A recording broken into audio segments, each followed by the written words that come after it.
All right. Thank you so much, everyone. What a really fantastic presentation. Thank you so much. Just so forward-looking, really, really insightful. Really can't say more about this meeting. I mean, what a great way to be able to have some brilliant topics coming together in what I think is one of the best places in the world to have this discussion in Sedona. So I'm Nikhil Thaker. I'm a radiation oncologist. And I also run an AI and machine learning lab. So I'll tell you just a little bit about myself. I'm system-wide chair of oncology research at Capitol Health. We're in the Princeton area, Princeton, New Jersey. I lead radiation oncology. I've also co-founded a couple of companies at the intersection of AI, machine learning, oncology, as well as teleoncology. So some really interesting areas. And I bring some of this experience from kind of my past lives working at the US Oncology Network and MD Anderson prior to that. So no relevant disclosures here. My hope here is to develop a really broad understanding of AI in oncology. We don't have a lot of time to do this, so we'll do this very, very quickly. But it's also to describe sort of practical applications of AI that are available today, and then maybe forward-looking, what is coming down the pike, and what are things that will help us. But the one, I would say, key thing to remember here is that we all know that healthcare is deeply personal. It's patient-centric. And yes, I'm going to show some amazing things where AI is helping to streamline administrative tasks, distill complex data. Yes, perhaps take an entire chart and try to summarize it for us. But ultimately, it's patient care that drives technology. It's not the other way around. We want to ensure that human touch really remains at the forefront of patient care. I want to be able to have more time with my patients and not just more throughput. And I think this is a really important thing for us as oncologists that are seeing patients in very busy clinics. So recurring themes. Many of us might be scared that the AI will replace the human, right? But I think a lot of what we're seeing, and I think a lot of where not only my labs work, but many, many labs that we see great data coming out of, is where AI is augmenting the human. And ideally, figuring out ways to work together is going to be better than being alone, hopefully synergistic. So let's just level set for a brief moment. So we've got artificial intelligence, computers sort of mimicking human intelligence, the way that we make decisions. And then we've got a subdivision of this, machine learning, where models are actually sort of like teaching themselves. You could do that in a supervised way, an unsupervised way, but they're improving with experience. And then you've got a subdivision of machine learning called deep learning, where you actually have these complex architectures of interconnected neurons. The name comes from the neurons of the brain. And you can actually start to really pick up on very imperceptible patterns based on these deep learning architectures. And machine learning's been around for a long time, from a Bayes theorem back in the 1700s to Geoffrey Hinton in the early to mid 2000s, who actually invented the term deep learning. So what does this look like? Well, deep learning is, especially with something called an artificial neural network. So this is a very complex sort of architecture, but let me simplify it. So let's say we take a patient here in red. Let's say it's a lung cancer patient, maybe undergoing, actually back up. Let's say it's a lung screening patient, somebody who's got 50-pack years of smoking, but then on that lung screening, CT shows that there's a 2.8 centimeter nodule. Well, we can actually input this information. Then we have a hidden layer, which is in red now, and there's different weighting and different nodes, essentially, that multiply together that then go through an activation function and give us a probability and actually state that based on the input that you gave me, and based on the weighting of my network, I can give you a probability. And so what we could do is we can now not just have one hidden layer, but we can add multiple hidden layers together to start to look at arbitrarily complex patterns. And in fact, this artificial neural network architecture that I showed you here just won the Nobel Prize by John Hopfeld and Geoffrey Hinton in 2024. It's amazing because maybe about 15 years ago, I collaborated with Geoffrey Hinton's lab when he was in Toronto. So just really amazing to see how much this field has moved forward. So the most, I would say, applicable here would be this convolutional neural network. This is just a really, really cool example of how you could use artificial neural nets. So let's take, for an example, all the way on the left here. You've got a lung CT scan, and there's a nodule there in yellow. So what's maybe the probability of this being malignant, maybe a granuloma, maybe just benign scar tissue, maybe sarcoidosis, maybe something else. And right now we would rely on a few clinical factors, maybe what the radiologist has to say. But instead what we could do is we could use this neural net, which uses something called kernels, which are sort of like a series of channels which go through the images, which gives us texture information, the edges of the mass, perhaps other imperceptible color changes even within the CT data set. It actually pulls this data, flattens this data, and then pushes that to what looks exactly like that artificial neural network, which I just showed you on the last slide. And then after that, it gives me an output, and it gives me a probability of whether this patient has malignancy, granuloma, and in this case, it was a 70% probability that this was malignant, patient underwent a biopsy, and was a non-small cell lung cancer. Now, you can actually apply this to many different things: health records, digital path, genomics, radiology, and then you could even do it on multiple types of information called multi-omic data. So let's talk a little bit about where we are right now. So if we think of AI, there's perhaps 5 stages to AI before we get all the way to the bottom, where an AI is literally there's dozens of AIs which are all working together that are really creating their own organization. I mean, that is ultimately where I think a lot of us feel that AIs will be able to go. But right now, where we are is sort of level 1 and level 2. Level 1 is chatbots, and level 2 are reasoners like humans. Just quick show of hands. Who uses large language models like ChatGPT here? Yeah? Some of you are using them right now, probably. Excellent. Very, very good. And then who's using it for patient care? I won't say anything outside of this room, but yeah, right? Absolutely. Many of us are. So let's talk a little bit about this. So how does this work? Like a large language model under the hood, what's happening? So let's say that we put in some information like, can you explain the history of a transistor? Just like a really simple question. Well, what happens with these large language models is that it will actually take this information in, and it will go through multiple layers. So these multiple layers of the neural network, these multiple hidden layers, multiply by weighting, and then it'll start to predict what the next word is in its answer. And what's amazing is that it seems like it's only predicting the next word, but these large language models we're finding have the ability to think paragraphs or maybe even pages ahead of time, and then predict what words need to be able to get us there. So there's a lot that we're learning with these, what we call LLMs, or large language models. But then they don't just stop there. They do a few other really interesting things. So I gave one of the reasoning models this question. I said, what kind of side effects will I have with post-mastectomy radiation therapy if I've already had TH chemotherapy? So a standard adjuvant, HER2-positive approach. Well, the model, it first actually doesn't even give me an answer. It actually will do something like this. It'll reason, and in this case for 4 seconds. But I've asked it questions where it reasons for like 5 minutes or 10 minutes and then comes back with an answer. But for 4 seconds, it reasons. It kind of goes through its reasoning. This is kind of collapsed for you if you're ever trying to do this in the ChatGPT app, but you can open it up, and it'll actually go through its thought process and then gives you a much better answer. And so what's happening is not just input to output. It's actually input to multiple kind of chains of thought, and then it gives you an output. And so it's reasoning, kind of like you and I are doing, but it's coming up with objectives, and it's thinking about what are the key results that it needs to think about to break down that answer. So here's a really great example of how you and I can use this, and how, in fact, my group uses this in the clinic right now. So let's say we have a 58-year-old woman with stage 3 triple-negative breast cancer. Well, there might be some interesting clinical trials for us to consider with this patient. So how could we use a GPT to be able to do this? Well, we can first use, let's say, a model that's already fine-tuned in being able to retrieve clinical trial data. So in this first box in the top, the trial GPT, as published in this study, retrieves clinical trials from clinicaltrial.gov. What it then does is that it looks at the various criterion, right? And we know that clinical trials have so many different criteria. There's competing trials. And so what this does is that this will actually take all those criteria based on the input information from your medical record, and then we'll start to pull those criterion by criterion.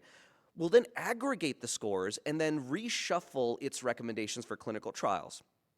And here's what's really amazing, and in case any of you guys are taking a CME of this 20-minute talk, this might be something that you see at some point here. But what's amazing is that the trial GPT had a high accuracy of almost 90% matching accuracy compared to experts. And it reduces screening time by 43%. I mean, this is like really quick if you guys were ever to try this within your clinics. And AI in clinical trial matching is a huge and booming business right now. I just listed a few of the AI tools that are out there that are doing this. As an example, Tempus literally just bought Deep6 AI. There's going to be more consolidation in this space, and you are going to see these tools that are going to be really helpful for your clinics. And this could really be applied everywhere. I mean, medical oncology, radiation oncology, surgical oncology, documentation, as we were just talking about, but patient education, patient engagement, mental health support. There are AI-driven tools like Wobot and others that are literally reducing the bottleneck of our patients getting into mental health by providing a bridge to their care. Supply chain logistics, patient wait time, perhaps even re-optimization of our schedules and hospital readmission. And then it could do things from early symptom detection to recurrence detection, remote monitoring. But let me focus on two, just real briefly, because each of those topics could be its own hour. So let me just briefly talk about two of them, which is radiology and pathology. Radiomics is this term that we use. It's a quantitative method for analyzing radiology images. Many of us have seen, one or more of these images on a daily basis, right? But there's a rich amount of information that we may be missing. We may be relying on a radiologist or a radiation oncologist or a neurosurgeon to look at these images and really give us all the information, but we know that's not true. There's more information there than what meets the eye sometimes. So here's an example, a very common example from mammography. So mammograms have a very high false positive and negative rate, but it's the best screening tool that we have right now. It's also very cost effective. So can we improve upon that? Can we even improve upon the risk models like Tyrer-Cuzick or the Gale models, which many of us use on a daily basis? So this really cool model, what this does is this takes craniocaudal and MLO views of mammograms and then uses an image encoder, image aggregator, and then actually has a risk predictor layer and a hazard layer. And what that does is essentially pulls imperceptible pieces of information and actually gives us a much better way of being able to identify high-risk patients. In fact, it bumps up our ability to identify high-risk patients by about 20% compared to Tyrer-Cuzick. And that's just with a really, really simple off-the-shelf model. Google's DeepMind, they really worked and fine-tuned a model where they were able to reduce both false positives and false negatives quite substantially. And actually, their AI algorithm beat out 6 human radiologists. And so you could see here's a heat map as just one example of how the algorithm can kind of identify, where that tumor is. All right, so can anybody see the abnormality on this mammogram? If you do, just create a mental picture of it real quick. This was missed by 2 human radiologists. And in the Masai trial, the AI found it. So you could see it right there, and that's an invasive ductal cancer on the right. And so what these algorithms are doing really under the hood is that they're starting to be able to identify areas, like in green here in the middle panel, that may be benign, and then in orange or red on the right side that actually may be malignant. And then it iteratively learns off of these areas as it's fine-tuning its own models. So does this actually work? Is this something that's been randomized, right? We all think of randomized control trials. So this is just a phenomenal trial called the Masai, and it was actually some of the long-term results were just published a couple of weeks ago. So there's kind of 2 arms here, and this was done in the UK primarily. So in the UK, there are conventional double red mammograms. So you got 2 radiologists reading a mammogram. In the United States, it's actually just 1, but in the UK, it's 2. So they randomized patients to either a double red mammogram by 2 radiologists or an AI-integrated mammogram, where an AI would read the mammogram first and give a risk score from 1 to 10. If that risk score was 1 to 9, which are the lower risk scores, then only 1 radiologist would read that mammogram. If it was a high-risk score of 10, it would be double red. And here's what's really interesting about this. So, and again, they just recently published this. They found that the AI workflow increased cancer detection rate by 30%, 29%. And it reduces screen reading radiologist workload time by 44%. The next step in this, which is really interesting, is that if you have a score of 1 to 7 possibly, the AI is the only one reading it. There is no human in the loop on those. And what's amazing is so far the data with a 1 to 7, and this is the LUNAT model that's being used here for this, what they find is that there's a negative predictive value of 99.97% with a score of 1 to 7 with just the AI reading it. I mean, that's an incredible, incredible thing, right? And it's not just for mammograms. It's also ultrasounds, where both in ultrasound and MRI technology, AI can read all of this information. and actually really improve performance. And it could be used for 3D image analysis. Here's a great example of Google research. One of my colleagues, Akshay Goel, he's one of the authors on this, and so what they did was they actually trained a huge number of CT scans to be able to identify incidental findings. This is really cool, and you could do this with MRIs, with CTs, and it will annotate, literally give you embedded annotations of areas that look abnormal.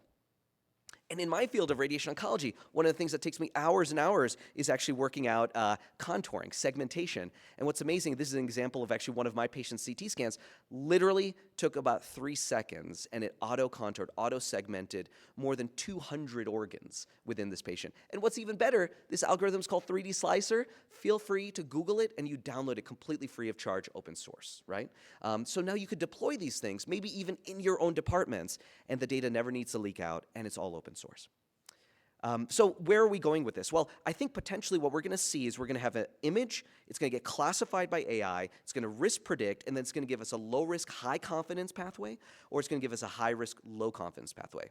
If you're in the low-risk, that upper pathway, you may not really need as much physician input on that. But for the high-risk, we may need to elevate the current physician input that we currently have.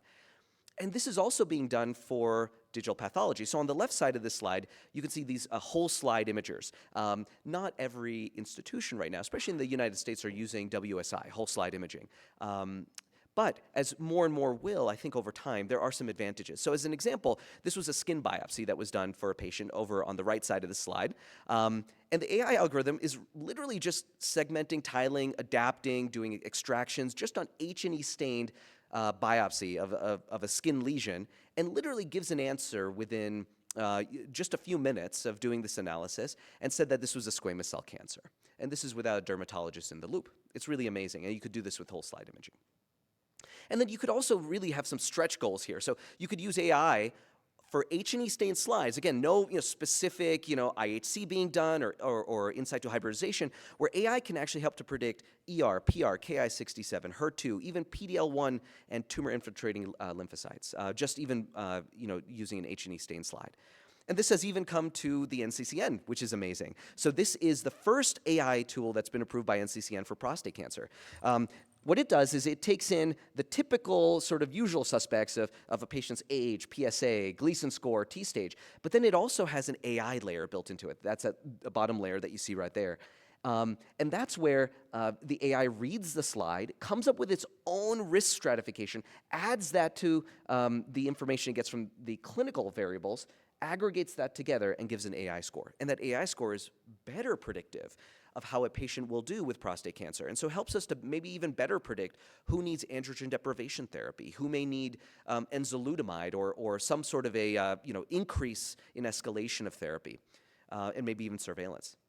Here's another extremely cool study that was recently published. It's called Virchow. This is a 1,000,000-slide digital pathology foundation model that the Mount Sinai team just published on. So we think of large language models as a foundation model that we can use. This is a foundation model for pathology, right? There's more than 375,000 just breast cancer slides in this model. So you literally can take this model, take your patient's whole slide imaging, little snippet of that slide, and you could query it against this and come up with answers that are much more, maybe even richly insightful than what we can currently get, and maybe much more quick as well. All right, so just in the last 2 minutes that we have here, let me talk about level 3, kind of, okay, where's the next area that we're going? We're going to something called agents. This is where now systems are actually able to take actions by themselves. So as an example, let's say that you go to your hospital's website. You click the Let's Chat at the bottom right. Hopefully your hospital has that. I know we've kind of struggled to figure out how do we really take care of just the huge number of patient questions that come in. But ideally, we have something that's automated here. So patient clicks that Let's Chat, and what happens is you get a medical AI agent that starts talking to the patient. In fact, what's amazing, feel free to try this too, it's readily available online, but these AI agents sound like me and you. They literally do. I mean, they have voice capability where they hesitate, they have verbal pauses, they have all these things. You don't even know that you're talking to a human.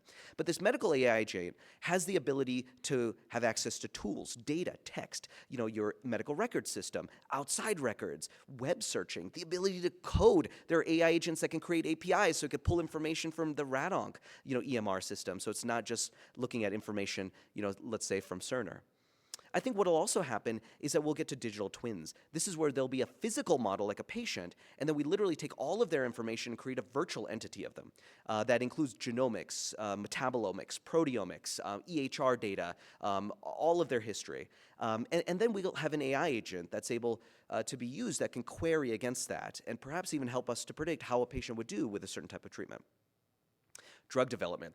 This is huge. AlphaFold 2 and 3, in fact, AlphaFold 2 recently won the Nobel Prize.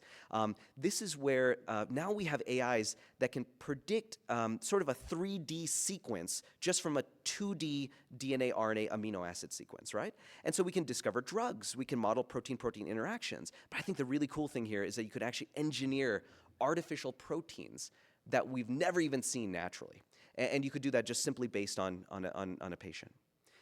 And in the last second here, just one thing that's important to know is that there are situations actually where AI alone has outperformed a human plus AI. That is super interesting. So imagine a radiologist, in this case, looking at a chest x-ray mammogram, is working with an AI. The AI gives it an answer, but the human radiologist makes a different answer than what the AI would do. There are those situations.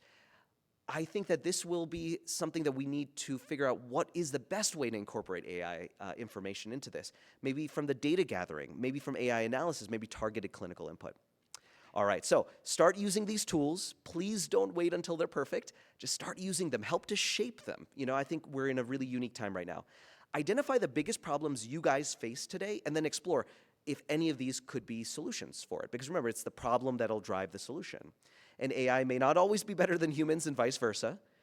And yes, there are barriers like data integration, privacy, staff training, but also algorithm bias. Many of these algorithms may not have been trained on your specific patient population.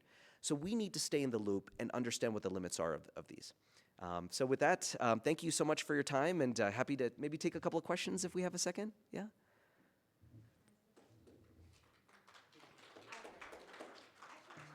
Yeah.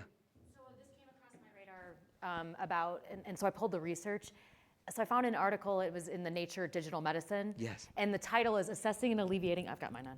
Thank you. Assessing and Alleviating State Anxiety in Large Language Models. And it talks about that when we're asking these AI models about how to manage anxiety, we're giving the LLM models anxiety. Yeah.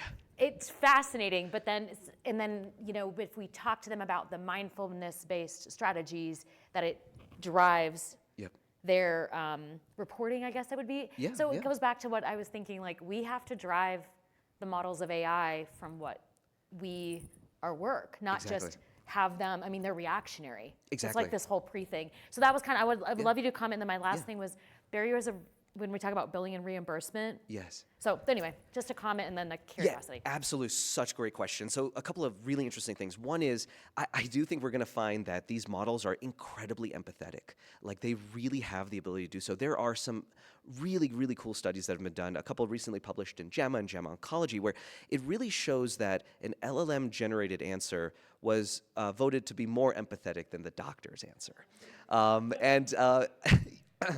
I'd love to maybe use the AI's answer as a co-pilot in the room when I'm talking to that patient, maybe with a Google Glass or something so I could read off of that. No, and it's because I think that under the hood, these models are so complex that we're just learning how they are putting their answers together.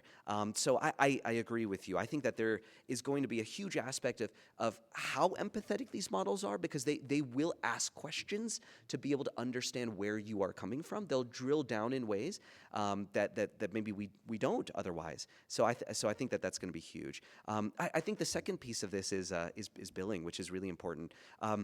Who's going to pay for these things? I think there's a couple of things. One is there's such a race to improving these tools that you have just a sheer large number of tools that are out there, some of which are really cutting edge, like OpenAI's GPT 4.5 model, right? It's like their newest model. It's an incredible model, but the truth is, I am okay with even using Llama 2's model, right, which is open source. It helps me with data aggregation, with EMR aggregation. It helps me with being able to ask really simple and basic questions, and that is available to me for free. 100%. So I think the question will be that as computation gets better, as there's just a tremendous amount of competition within this area, I think we're going to see a really drastic reduction in cost of training these models, but also the cost of inference, which means that if you and I have a question, we're going to ask that to the model is going to give us an answer. That's called an inference. That cost is going to significantly decline over time. So I think our ability to use these models within the clinic will be huge. I think the second thing is like pathology. If you look at it, like to create VirCal is extremely expensive, not just tens of millions of dollars, it's more than that. But the actual inference of using my patient's slide to get an answer based on their VirCal pathology model is cents, like literally cents on the dollar. So a lot of the cost is in training.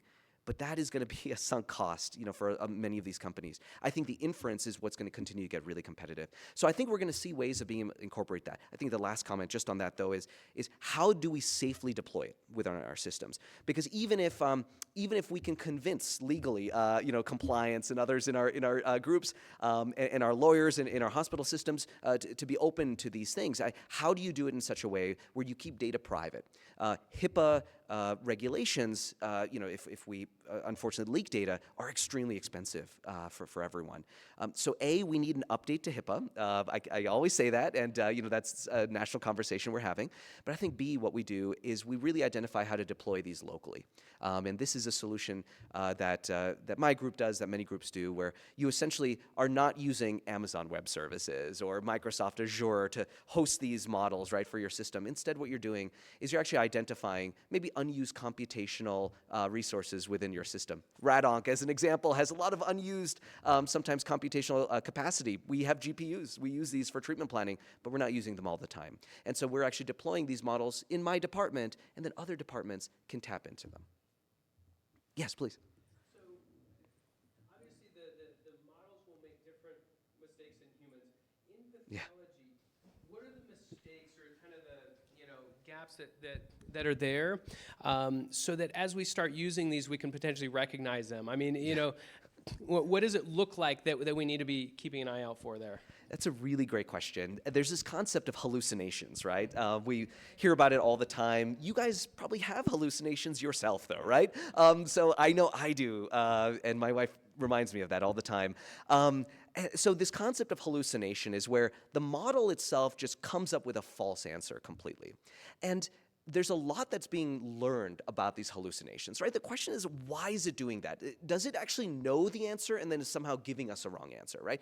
That's one type of hallucination. And good news is we're seeing less and less of those, which is excellent.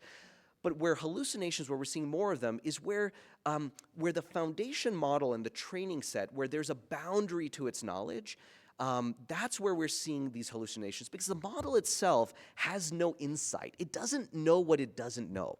And so as a question is now being asked at the edge of its knowledge set, it's just wanting to please you. It's just wanting to come up with an answer, right? And it does, but it comes up with a false answer. So it doesn't know what it doesn't know, and that's where the challenge is. In pathology, it's really interesting because right now, the foundation models still are being derived. So we still have a really limited data set for training, and I think that that's going to get better as time goes on.